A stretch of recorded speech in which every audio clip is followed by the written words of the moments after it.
नमस्कार दर्शक बंधु, चलतु जानिबा कुकुर जदि आपणकर पाद सुंघे तेबे केउ संकेत मिली थाए। आजिर अनुचिंता अनेक किछि कथा रहिछि जार अणदेखा आमे करिथाउ एवं ताहार परिणाम कौन होइथाए ताहा आमे जानि नथाउ, जहाद्वारा जीवन रे खराब परिस्थितिर सामना करने पड़ी थाए। तेणु आज आमे आपण मानकु एभले किछि अनुचिंता संपर्क रे अवगत कराइबाकु जाउछु, जहा आपणको आगु आसुथिबा अनेक किछि कथार संकेत देई थाए। तेबे आउ डेरी न करी आसंतु जानिबा सेही समस्त अनुचिंता संपर्क रे।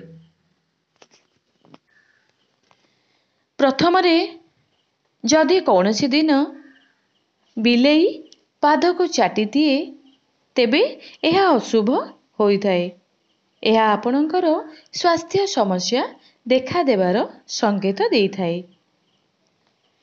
द्वितीय रे आपण सोईथिबा समय रे बिलेई जदि आपणको मुंड को चाटी दिए तेबे आईन जनित समस्या देखा देई थाए।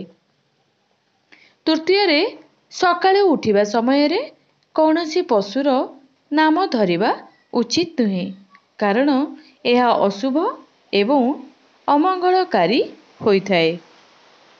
चतुर्थ रे सकाळे उठिबा परे प्रथमे आईना देखिबा उचित नुहे, यह अशुभ माना जाए एवं दिन सारा आपणक उपरे नकारात्मक शक्तिर प्रभाव रही थाए। पंचम रे जदि कौनसी पक्षी आपणक घरे आसी बसा बांधे तेबे यह शुभ होइथाए। यह आपणक घर को माता लक्ष्मीकर आगमन हेबार संकेत देई थाए। षष्ठ रे दीपावली दिन जदि आपण तुलसी गछरे झिटिपिटी चढ़ीथिबार देखंती तेबे यह शुभ होइथाए। आपणको अपार धन प्राप्ति हेबार यह एक शुभ संकेत अटे।